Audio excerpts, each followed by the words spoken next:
You cannot begin to imagine in how many ways the world is the opposite of what you have been taught to believe.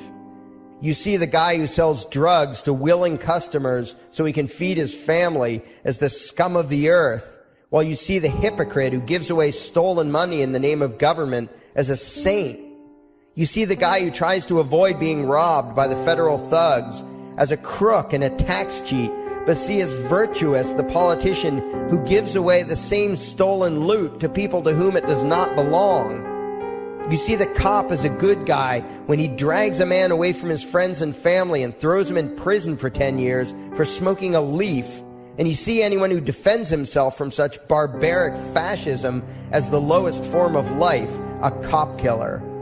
In reality, most drug dealers are more virtuous than any government social worker, and prostitutes have far less to be ashamed of than political whores, because they trade only with what is rightfully theirs, and only with those who want to trade with them. The upstanding, church-going, law-abiding, tax-paying citizen who votes Democrat or Republican is far more despicable and a bigger threat to humanity than the most promiscuous, lazy, drug-snorting hippie. Why? Because the hippie is willing to let others be free, and the voter is not. The damage done to society by bad habits and loose morality is nothing compared to the damage done to society by the self-righteous violence committed in the name of the state. You imagine yourselves to be charitable and tolerant when you are nothing of the sort. Even the Nazis had table manners and proper etiquette when they weren't killing people. You think you're good people because you say please and thank you? You think sitting in that big building on Sunday makes you noble and righteous? The difference between you and a common thief is that the thief has the honesty to commit the crime himself, while you whine for government to do your stealing for you. The difference between you and the street thug is that the thug is open about the violence he commits, while you let others forcibly control your neighbors on your behalf. You advocate theft, harassment, assault, and even murder, but accept no responsibility for doing so. You old folks want the government to steal from your kids so you can get your monthly check. You parents want all your neighbors to be robbed to pay for your kids' schooling. You all vote for whichever crook promises to steal money from other people to pay for what you want. You demand that those people who engage in behaviors you don't approve of be dragged off and locked up, but feel no guilt for the countless lives your whims have destroyed. You even call the government thugs your representatives, and yet you never take responsibility for the evil they commit. You proudly support the troops as they kill whomever the liars in D.C. tell them to kill, and you feel good about it. You call yourselves Christians or Jews or claim to follow some other religion, but the truth is what you call your religion is empty window dressing. What you truly worship, the God you really bow to, what you really believe in is the state. Thou shalt not steal, thou shalt not murder, unless you can do it by way of government. Then it's just fine, isn't it? If you call it taxation and war, it stops being a sin, right? After all, it was only your God that said you shouldn't steal and murder, but the state said it was okay. It's pretty obvious which one outranks the other in your minds. Despite all the churches, synagogues, and mosques we see around us, this nation has one God and only one God, and that God is called government. Jesus taught nonviolence and told you to love your neighbor, but the state encourages you to vote for people who will use the violence of government to butt into every aspect of everyone else's life. Which do you believe? To those about to stone a woman who had committed adultery, Jesus said, "Let him who is without sin cast the first stone." But the state says it's perfectly fine to lock someone up if they do something you find distasteful, such as prostitution. Which do you believe? The Christian God says, "Thou shalt not covet," but coveting is the lifeblood of the beast that is the state. You are taught to resent, despise, and hate anyone who has anything you don't have. You clamor for the state to tear other people down, steal their property, and give it to you. And you call that fairness. The Bible calls it coveting and stealing. You are not Christians. You are not Jews. You are not Muslims. and you certainly aren't atheists. You all have the same God, and its name is government. You're all members of the most evil, insane, destructive cult in history. If there ever was a devil, the state is it, and you worship it with all your heart and soul. You pray to it to solve every problem, to satisfy all your needs, to smite your enemies, and to shower its blessings upon you. You worship what Nietzsche called the coldest of all cold monsters, and you hate those of us who don't. To you, the greatest sin is disobeying your God, breaking the law, you call it, as if anyone could possibly have any moral obligation to obey the arbitrary commands and demands of the corrupt, lying, delusional megalomaniacs who infest this despicable town. Even your ministers, priests, and rabbis, more often than not, are traitors to their own religions, teaching that the commands of human authority should supersede adherence to the laws of the gods they say they believe in.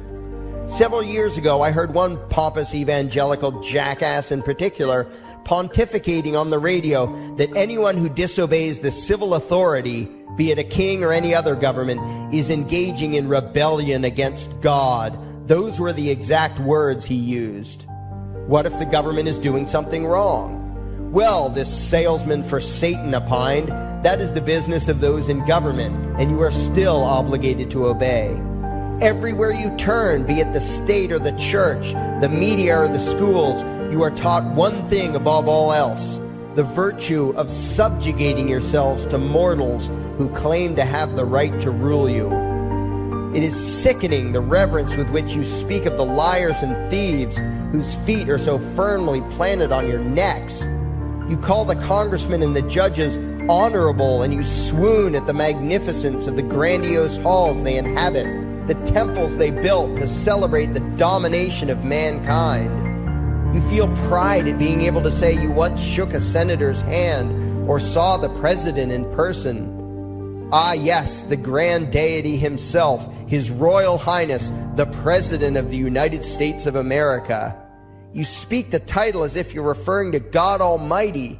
The vocabulary has changed a bit, but your mindset is no different from that of the groveling peasants of old, who bowed low, faces in the dirt, with a feeling of unworthiness and humility when in the presence of whatever narcissist had declared himself to be their rightful lord and master. The truth of the matter, back then and today, is that these parasites who call themselves leaders are not superior beings. They are not great men and women. They are not honorable. They're not even average. The people who earn an honest living, from sophisticated millionaire entrepreneurs to illiterate day laborers doing the most menial tasks you can imagine, those people deserve your respect. Those people you should treat with courtesy and civility. But the frauds who claim the right to rule you and demand your subservience and obedience, they deserve only your scorn and contempt. Those who seek so-called high office are the lowest of the low.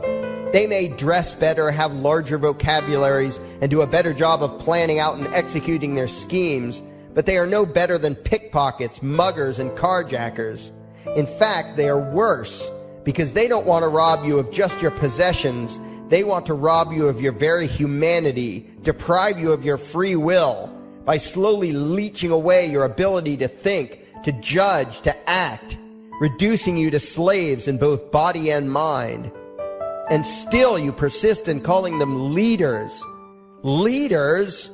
Where is it that you think you're going exactly that would require you to have a leader?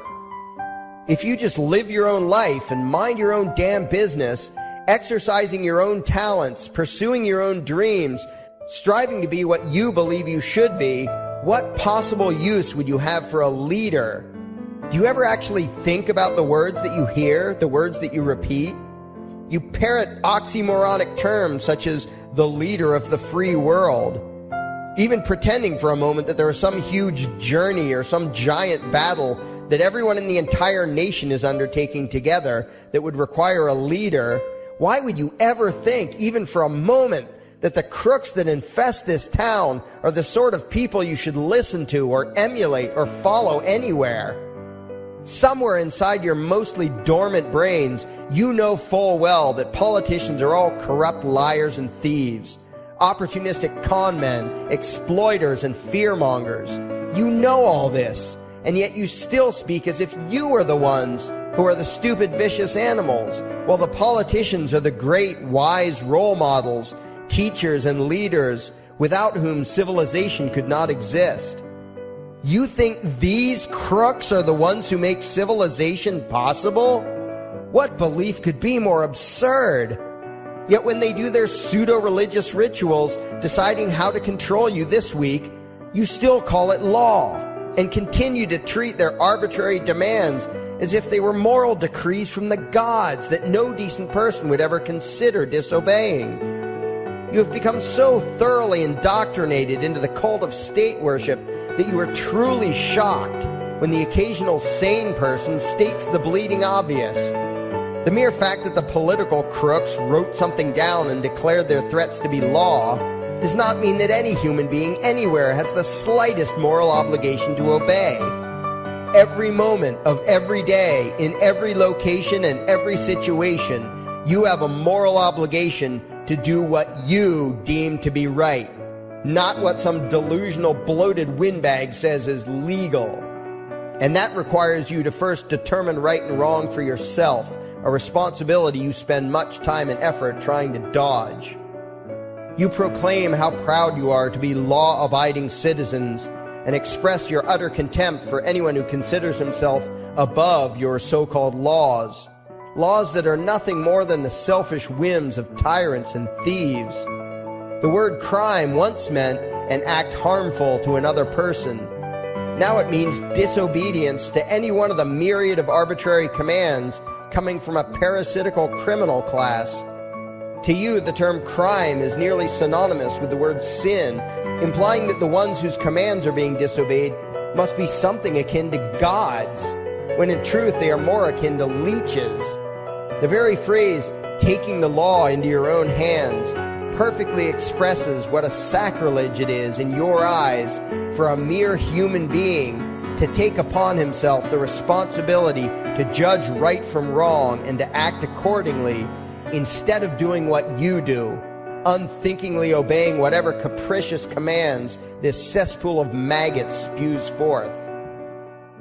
You glorify this criminal class as lawmakers and believe that no one is lower than a lawbreaker, someone who would dare disobey the politicians. Likewise, you speak with pious reverence of law enforcers, those who forcibly impose the politicians' every whim upon the rest of us. When the state uses violence, you imagine it to be inherently righteous and just, and if anyone resists, they are, in your eyes, contemptible lowlifes, lawless terrorist criminals. Like the lawless terrorist criminals who helped slaves escape the plantations. Like the lawless terrorist criminals who helped Jews escape the killing machine of the Third Reich. Like the lawless terrorist criminals who were crushed to death under the tanks of the Red Chinese government in Tiananmen Square. Like all the lawless terrorist criminals in history who had the courage to disobey the never-ending stream of tyrants and oppressors who have called their violence authority and law. And that includes the lawless terrorist criminals who founded this country. Everything you think you know is upside down, backwards, and inside out. But what has to take the cake, the height of your insanity, is the fact that you view as violent terrorists the only people on the planet who oppose the initiation of violence against their fellow men. Anarchists, voluntarists, and libertarians. We use violence only to defend ourselves against someone who initiates violence against us. We use it for nothing else. Meanwhile, your belief system is completely schizophrenic and self-contradictory. On the one hand, you teach the young slaves that violence is never the answer. Yet out of the other side of your mouths, you advocate that everyone and everything, everywhere and at all times be controlled, monitored, taxed, and regulated through the force of government.